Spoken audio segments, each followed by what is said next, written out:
Research lab কুমারখালীর পক্ষ থেকে আজকে আমাদের একটা খুব সুন্দর এবং ইউনিক একটা প্রজেক্ট কমপ্লিট করা হয়েছে। তো এটা হলো একটা স্টেপ টু ইলেকট্রিসিটি প্রজেক্ট। তো এটার কনসেপ্টটা কি সেটা আমরা একটু বলি।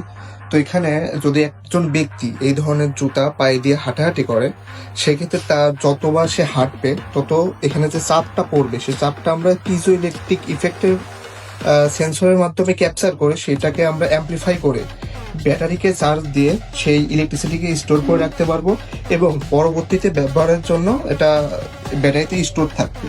এবং এখানে আমাদের একটা পাওয়ার ব্যাংক মডিউল আছে। তো এইটার মাধ্যমে ধরা যাক আমরা আমাদের অনগোয়িং অবস্থায় আমরা আমাদের ফোন চার্জ দিতে পারবো। যখন আমরা যাত্রা করি, যাত্রাপথে যদি আমাদের ফোনের চার্জ যদি চলে যায়, তখন আমরা এই পাওয়ার ব্যাংক মডিউলের মাধ্যমে আমরা ফোনকে চার্জ করতে পারবো। সাথে সাথে আমরা যারা স্বাস্থ্য সচেতন আছি তারা এখানে এই জুতো ইউজ করার মাধ্যমে হাঁটাহাঁটি দৌড়াদৌড়ি করলে যে পরিমাণ বিদ্যুৎ উৎপন্ন হবে সেটার মাধ্যমে সে তার ফোনকে চার্জ দিতে পারবে। তো এটা হলো মূল প্রজেক্টের কনসেপ্ট। এটার মাধ্যমে ফোন চার্জ ছাড়াও আমরা যাবতীয় অনেক কাজ করতে পারি। যেমন আমরা যদি রাস্তা চলাচল পথে কোনো সময় অন্ধকার রাস্তায় পড়ি, সেক্ষেত্রে আমরা এখানে ইউএসবি লাইটের মাধ্যমে আমরা আমাদের রাস্তায় আলোকিত করতে পারবো, মানে আমাদের চলার যে পথ সেটাকে আলোকিত করতে পারবো। তো অনেকভাবে ইউজ করা যায়।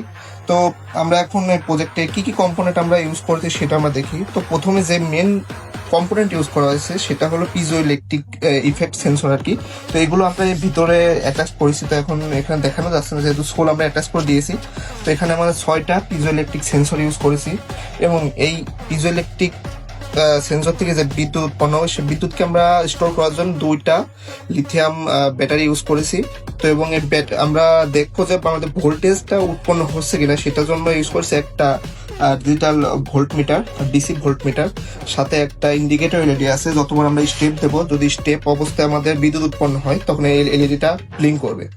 এবং আমাদের ব্যাটারি যেহেতু 7.4 ভোল্ট এবং আমাদের ব্যবহৃত ফোন 5 ভোল্টে চার্জ হয়, সেক্ষেত্রে আমরা একটা বাক কনভার্টার ইউজ করছি যাতে আমাদের 7 ভোল্ট 5 ভোল্টে কনভার্ট হয় এবং 5 ভোল্টে কনভার্ট হয়ে আমাদের পাওয়ার ব্যাংকে যায় এবং এই পাওয়ার ব্যাংক থেকে আমরা আমাদের ফোন বা যাবতীয় যন্ত্রাদি চার্জ দিতে পারি। প্রথমে আমরা চার্জ দিয়ে দেখি যে আমাদের ফোন চার্জ হয় কিনা আছে। তো এটা আমরা কেবল লাগিয়ে নিয়েছি। তো এখন আমি এটাতে অ্যাড করব। তো আমি এখন এই প্রজেক্টের সুইচটা অন করব। তো দেখা যায় আমাদের ফোনটি চার্জ হয় কিনা বা চার্জ নেই কিনা। এটা যেমনটা দেখতে পাচ্ছি আমাদের যে ফোনটা ছিল সেটা এখন চার্জ হচ্ছে। তো আমরা আলাদাভাবে কোনো চার্জার ইউজ করিনি। এখন দেখানো যাচ্ছে যে এখানে একটা ডাইরেক্ট তার আছে আমাদের প্রজেক্টের সাথে এবং ফোনটি খুব সুন্দরভাবে চার্জ হচ্ছে। এবং এখানে আমরা দেখতে পাচ্ছি এখন আমাদের ভোল্টেজ আছে 0। তো আমাদের ভোল্টেজটা 0 দেখার কারণ হলো আমরা কোনো ব্যক্তি এখন জুতোটা পরে নেই এবং হাঁটাহাঁটি করছে না, যার ফলে আমাদের উৎপন্ন ভোল্টেজ 0। যখন আমরা কোনো ব্যক্তি জুতোটা পরে হাঁটাহাঁটি করবে তখন এই পিজো সেন্সর চাপ পড়বে, তখন আমাদের যে ইলেকট্রিসিটি আছে সেটা উৎপন্ন হবে এবং আমরা দেখতে পাবো কি পরিমাণ ভোল্টেজ আমাদের এখানে উৎপন্ন হচ্ছে।